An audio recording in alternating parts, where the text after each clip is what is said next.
I built my first Sportster chopper over 20 years ago, and in that time, I founded Throttle Addiction. My buddy Seth and I put together a lot of Sportster choppers. So today we're going to talk about step one in building a Sportster chopper. It's making the purchase of the bike that you're going to use, your donor bike, if you will. Seth, we're going to hit years. Let's do it. So our hardtail kit here fits 82 to 2003 Sportsters. Those are all going to work. They're going to be perfect. Within that year group, there's kind of four different generations. The first generation are your iron heads, which are 82 to 85.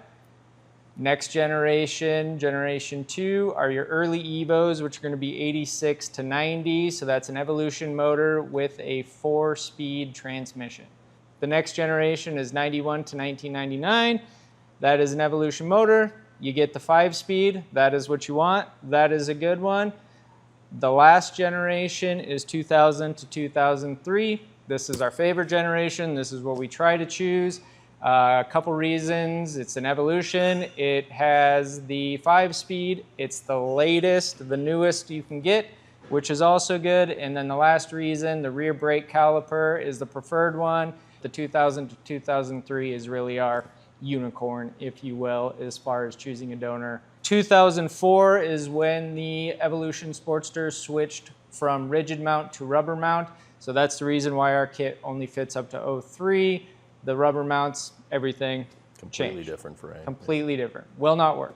What matters most importantly is a little bit of pre-planning, thinking about what you want your finished chopper to look like, and shopping for a donor that has those things. Very important, riding stance, forward controls versus mid controls. We both prefer forward controls on the hardtails. Feels a little more comfortable. So since Harley came stock with both mids and forwards, kind of think what you want to end with and buy a donor bike that comes with that. It'll save you definitely a few $100s. Next thing is wheels. Harley Sportsters came with a variety of wheel configurations over the years that fit the hardtails. You're going to have mags, you're going to have spokes, everything's going to have a 16 rear, so that's kind of what they're all going to come with. But up front, you're going to have options for a 19 and a 21. If you're building the chopper, kind of the tried and true is a 21.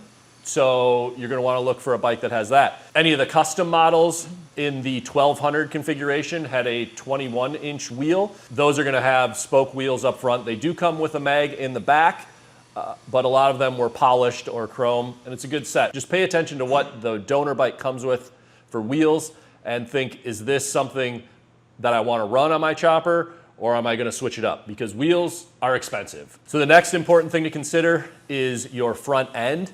If you do want to put a springer on your chopper, we sell a lot of springers that will fit these Sportsters, and we have a video that talks specifically about installing them on a Sportster. So check that out, and you'll get all the information you need. Then you don't care about the front end. Buy whatever you want. Yeah. In the generations that fit this, there are some differences with the front ends. One of the main differences is if you go to a hugger, which is the shorter model, those forks are going to be shorter up front. So if you think you want to extend it and you're going to put new tubes in anyway, hey, that doesn't matter because you're going to take those tubes out and replace them.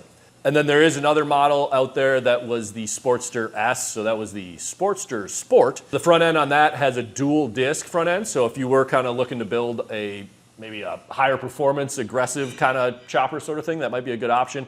It does have cartridges inside, so the internals of the fork are a little bit different. The thing to think about is the headlight. The custom bikes had a bottom mount headlight that fits in there nicely and looks pretty nice, wouldn't require a lot.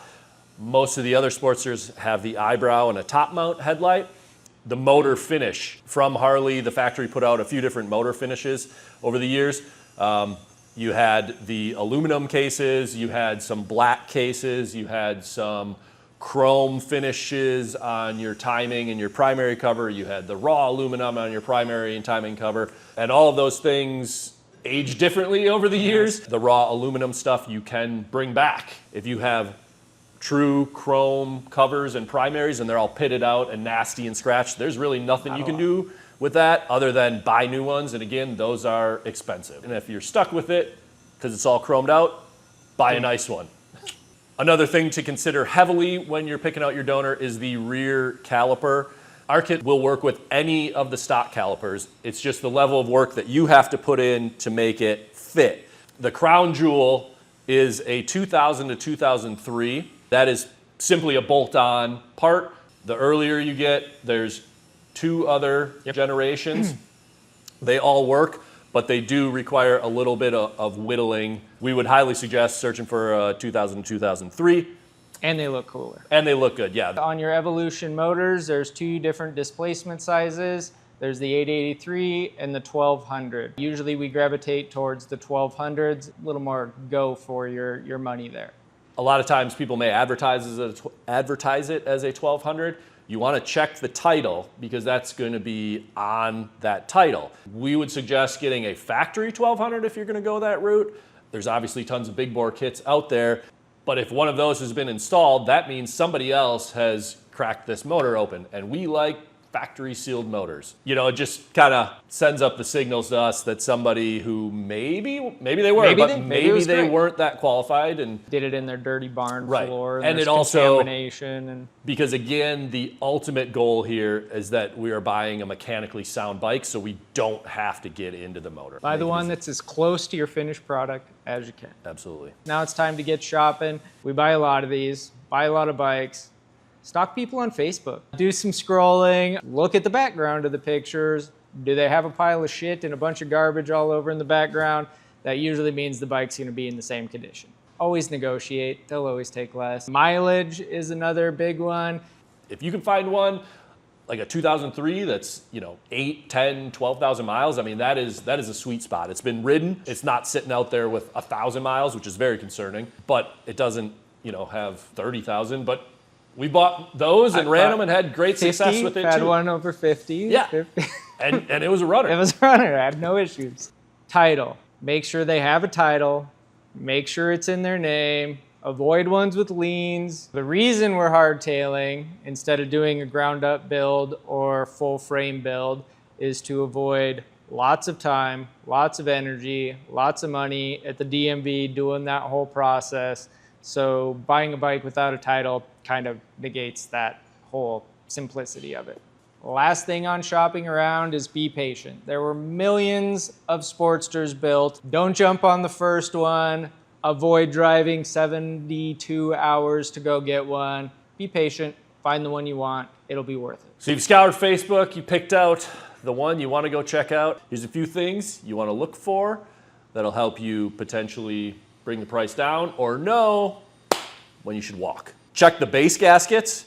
You're going to want to check around the base of the cylinder and see if that looks like it's been weeping. Base gasket leaks, you definitely want to avoid. That means you're taking all the cylinders off, the jugs, redoing everything. Next place would be looking at your head gaskets. That's a common leak point, really common leak point.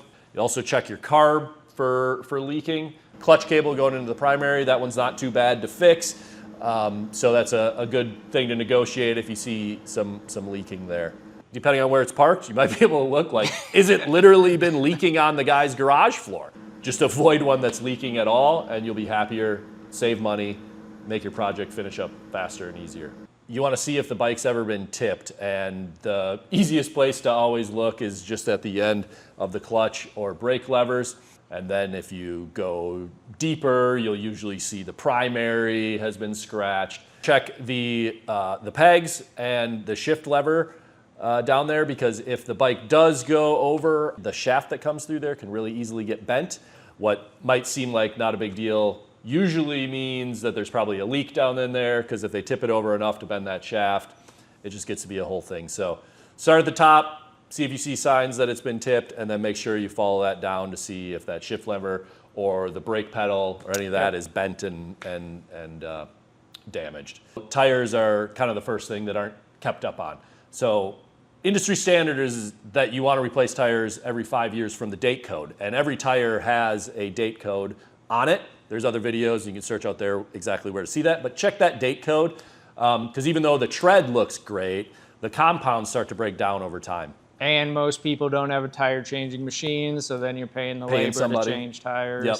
The easiest thing to negotiate is tires when you're making a Sportster purchase. Now we definitely want to make sure it runs.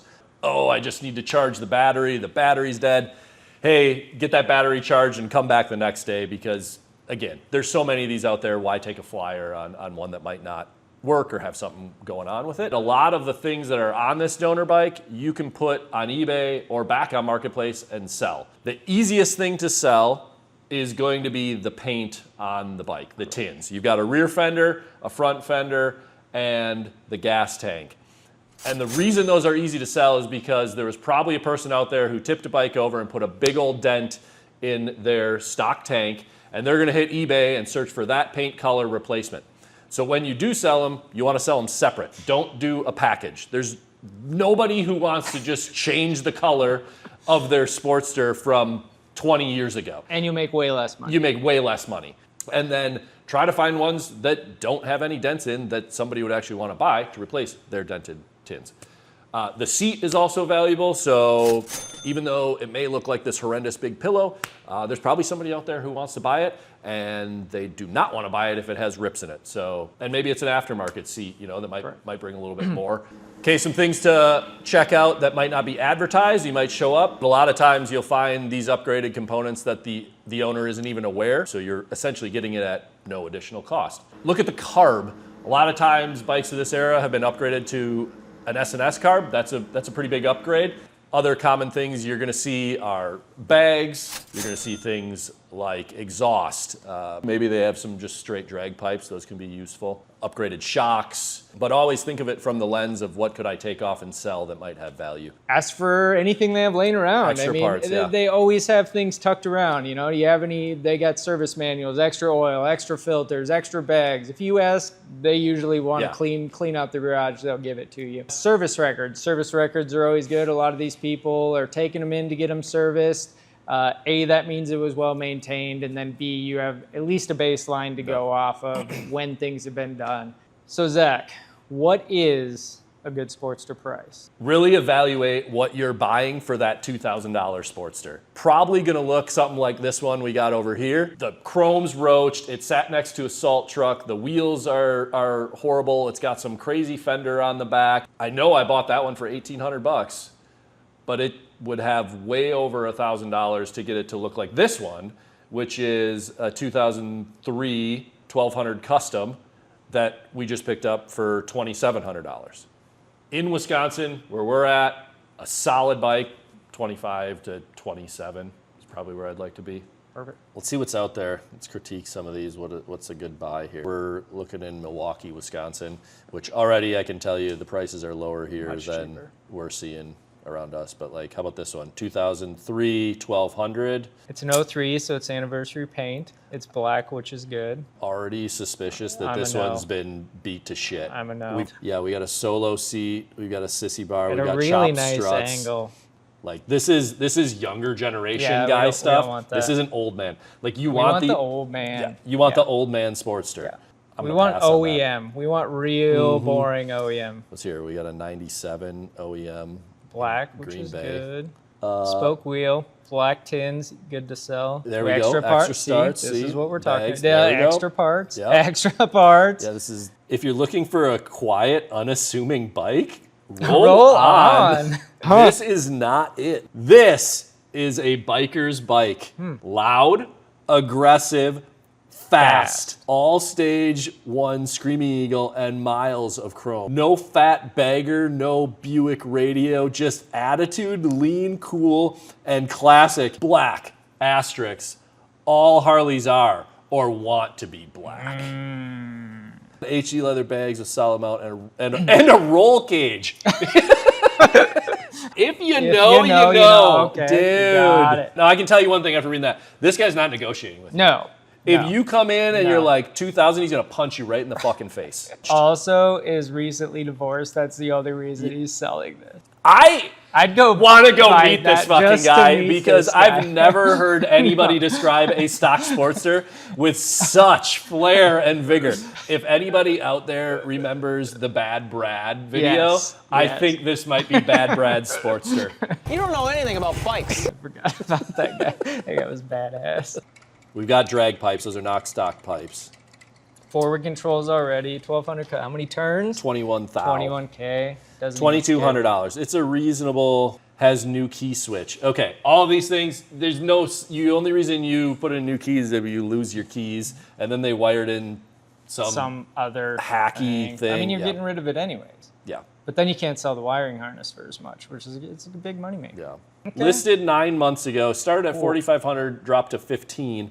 That's a big swing. It's an 883, Forward control. built to a 1200. Here you go, perfect See? example. He's got it punched out. Could be okay. Maybe did it good. For $1,500, I'm willing to talk about it. All work was done at a dealership. Okay. Nice. Show me the receipts. Yep, we like that. I'd I'd look. definitely take I'd a go closer look. I'd go look. What's your initial on this? 01, 883, 3,500. Well, it's got a kickflip seat, so it's a younger dude. It's got the black pipes. Yep, LED headlight, Temu air cleaner, Mid-controls, black bear pipes. traps. You know, they're trying to be stunt guys at this point. They're trying to go. Maybe it's all for aesthetic. You never know. Could all be aesthetic. What do we've got? 3,500 though. Get out of town. Yeah. He's just trying to recoup the cost of the seat and the sissy bar and the cool guy things he put on it, but That's not the one I'm going to That's a no talk for to. me, dog. Yeah. I mean, I'm not reusing those pipes. I'm not reusing those wheels. Are you going to sell them? Yeah. Can you get as much? Man, no. No. Even if Yeah. you sold the seat for 200, you're still Yeah. well But over. a stock seat, you're going to get $100 out of anyways. So really, the Exactly. delta is not that. That's a no for me. All right. So there you go. That's kind of a few how we'd evaluate it. But I can tell you for sure I'm going to see Bad Brad. So we hope you take this info, you go out and you find yourself a really nice Sportster donor bike, and then we hope you come back and see us. We make this hardtail right here in our shop in Eau Claire, Wisconsin. We make it as easy as possible. We have so much information and videos out there. We have talked to tons of folks who have never done anything like this and did it themselves in their garage. So we hope we've given you some information to get you started off on the right foot, saving you the most money, and getting it done as fast as possible.